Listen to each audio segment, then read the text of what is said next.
일본 정부가 매년 한국을 곤두서게 하는 것이 있습니다. 일본 초등학교 중학교 교과서에 독도에 관한 왜곡된 내용을 기술하고 있는 건데요. 올해 또 일본 문부과학성이 중학교 교과서 검정 결과를 발표하며 역사 왜곡 논란이 불거지고 있습니다.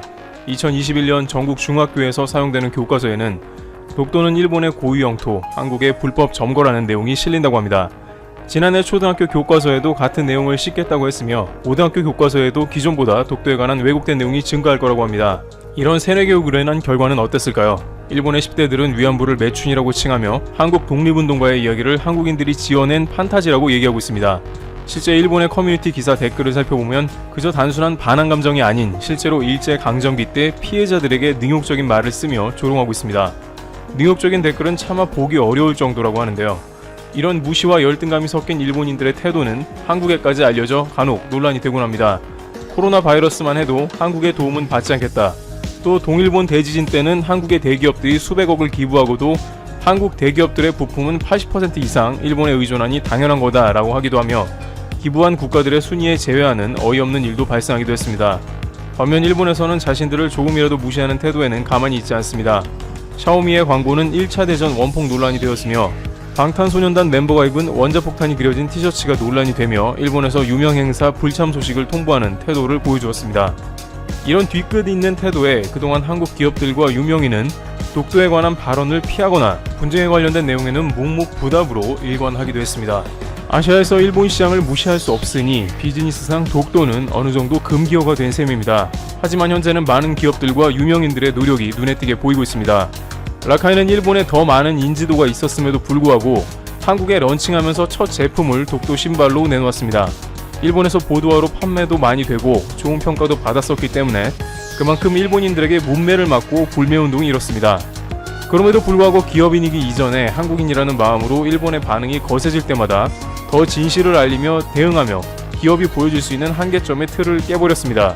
731 부대 7광구 등 모든 세계인이 이용하는 판매처에 태극기가 들어간 제품의 판매와 함께 자료를 알리기 시작했고 그로 인해 해외 언론에까지 노출이 되며 그들이 말했던 한국인으로서의 자부심을 느끼게 해주고 있습니다. 단순한 마케팅이 아닌 진실을 알리고 있는 라카이 코리아. 그렇기에 많은 연예인들이 용기를 내어 이 기업의 제품에 동참하고 있습니다. 독도 팔찌를 착용한 전효성 또한 국경일에 소신 있는 발언으로 일본 네티즌들에게 악플로 공격을 당했었지만 3.1절 100일주년을 알리며 독도 팔찌 후원에 동참하는 모습을 보여주었습니다. 그리고 이번에 해외 언론에서 라카이 코리아의 독도 팔찌에 담긴 의미를 영화 같은 이야기라며 기사를 냈습니다. 내용에는 한쪽 팔을 잃으면서도 다른 한 손으로 태극기를 흔들며 독립운동을 했던 윤영숙 열사의 이야기를 풀어내며 한국 독립운동가들의 의지에 경의를 표하고 있었는데요. 또한 자국의 역사를 해외에 알리는 라카이 코리아에 한국이라는 나라에 이런 기업이 있다는 것에 세계인의 부러움을 사고 있다는 내용도 담겨져 있습니다. 한 기업이 쉽지 않은 일을 해서 이런 결과를 내기까지는 우리가 생각하지 못한 어려운 시기도 많았을 거라고 생각합니다. 또 그 누구도 시작하지 못하고 있고 시도해보려고 하지 않았기 때문에 지금까지 라카이 코리아가 행해온 길은 외롭고 험난했을 거라는 생각이 드는데요. 이런 기업을 통해 우리가 좀 더 왜곡된 역사를 바로잡는 데 동참을 할 수 있을 것으로 보입니다. 지난번 라카이 코리아에서 태극기 무료 나눔 이벤트를 진행했었는데요. 이번에도 라카이 코리아에서 다시 한번 구독자분에게 손편지 감사의 표현을 하기 위해 보내오셨습니다. 트래블튜브 구독자 여러분 안녕하세요. 라카이 코리아입니다. 2017년부터 묵묵히 저희들이 가고자 했던 길이 이렇게 많은 분들의 응원을 받게 되기 시작한 건 모두 구독자분들 덕분이라고 생각합니다. 덕분에 저희가 알리고자 하는 진실들이 조금씩 해외에서 언론화가 되어가고 있고 국내에서도 많은 분들이 응원해주고 함께해주고 계십니다. 다만 저희 회사의 규모가 작다 보니 아직은 고쳐나가야 할 부분이 많다고 생각합니다. 게시판을 통해 건의사항을 남겨주시는 한 분 한 분의 말씀을 새겨듣고 하나하나 반영해 나가고 있으며 또 자체적으로 문제점을 확인하며 개선하고 있습니다. 그 덕분에 이전보다 저희가 훨씬 성장하고 있는 것 같습니다. 더더욱 책임감을 가지고 열심히 임하겠습니다. 정말 너무 감사하다는 말밖에 드릴 말씀이 없습니다. 그리고 응원해주시는 분들의 기대에 부응하고자 품질을 최우선적으로 생각하고 있으며 그 외적인 부분으로도 실망을 시켜드리지 않기 위해 최선의 노력 중에 있습니다. 그리고 이번에는 많은 분들이 저에게 힘이 되어주신 것처럼 이번에는 저희가 지친 일상에 소소하게나마 힘을 드리고자 비타 500 무료 나눔 이벤트를 준비했습니다. 라며 5,000개 정도의 수량을 준비했다고 합니다. 참여 가능한 링크는 아래에 달아두겠습니다. 또 지난번 태극기 스티커 이벤트는 계속 발송 중에 있다고 합니다.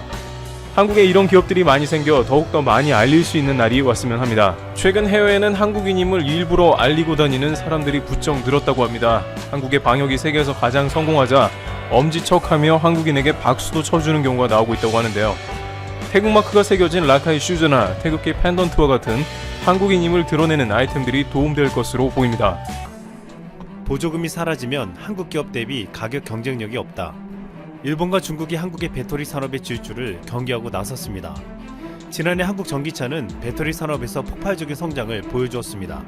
중국 테슬라를 빼면 한국산 전기차 배터리 점유율은 70%에 육박했습니다. 중국을 제외한 미국과 유럽 시장에서 전기차 시장이 가파르게 성장하고 있는 가운데 주요 완성차 업체들의 한국계 배터리 선호도가 가장 높기 때문입니다. 지난해 LG화학의 경우 아우디 이트론, 현대차 코나, 제기어 아이페이스의 판매가 급증했고 삼성 SDI는 폭스바겐 E-골프와 BMW i3, SK이노베이션은 기아차 니로와 소울 부스터의 판매 호조에 급성장했습니다. 이미 한국 전기차 배터리 기업들의 기술력은 일본과 중국을 뛰어넘어 세계 1위라고 평가받고 있습니다. 이 때문에 한국의 높은 기술력과 공격적인 투자로 인해 전 세계의 배터리 시장을 장악할 것이라는 분석이 나오고 있습니다. 13일 배터리 업계에 따르면 올해 유럽 전기차 시장은 이산화탄소 배출 규제 강화로 2.5배 성장할 전망입니다.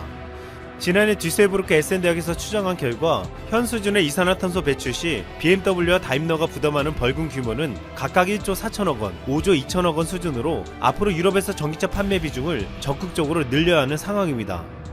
그런데 유럽 전기차 시장의 폭발적인 성장의 최대 수혜자는 LG화학, 삼성 SDI, SK이노베이션 등 국내 배터리 기업들이 될 전망입니다. 국내 배터리 기업들은 이미 유럽의 수요에 발빠르게 움직여 폴란드, 헝가리 등을 거점으로 배터리 공장을 확보해 놓았습니다.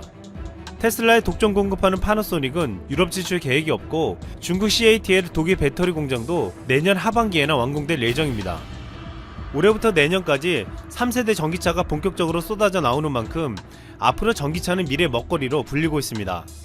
전기차 초기에는 배터리가 1회 충전 시 150km밖에 못 가고 가격도 비쌌지만 3세대 전기차는 주행거리가 500km 이상으로 늘고 1회 충전 시간도 15분 정도로 짧아졌습니다.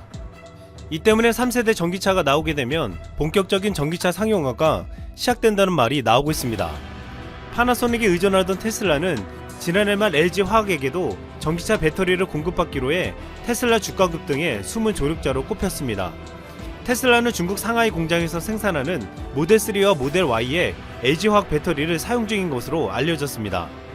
이로 인해 LG화학은 현대 기아 자동차로부터 중국 지리자동차, 아우디, 쉐보레, 폭스바겐, GM, 테슬라까지 전세계 주요 완성차 업체들의 전기차에 배터리를 공급하게 되었습니다. 시장조사 업체 SNE 리서치에 따르면 지난해 중국산을 뺀 세계 전기차용 배터리 시장 규모는 50.6GWh로 전년 동기보다 32.8%나 증가했습니다. LG화학의 배터리 생산 규모는 12.3GWh로 전년보다 67.7%나 늘었습니다.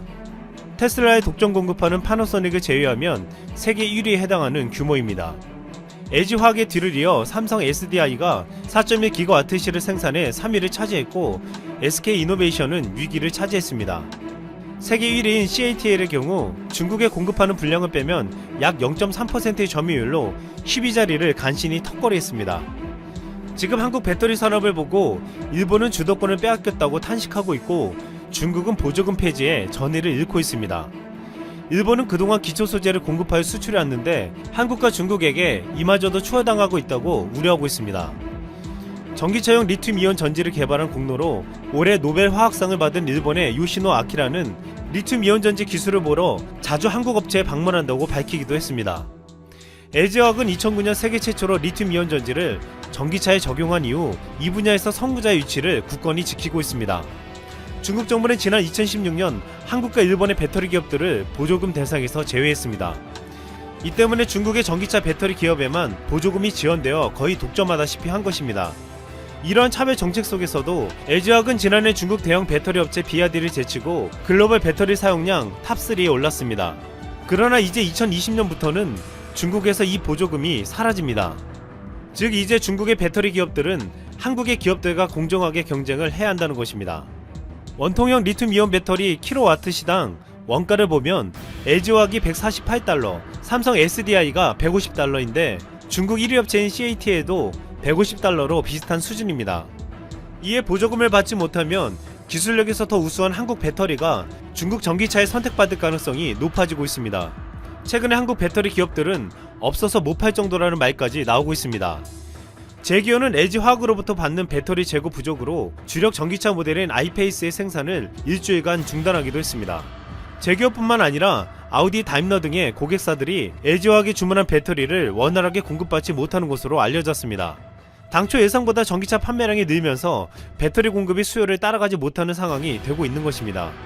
지난해 전 세계 화학 산업이 전반적으로 침체에 빠진 가운데서도 세계사인 LG화학 브랜드 가치가 지속적으로 성장해 4조 원을 돌파했습니다.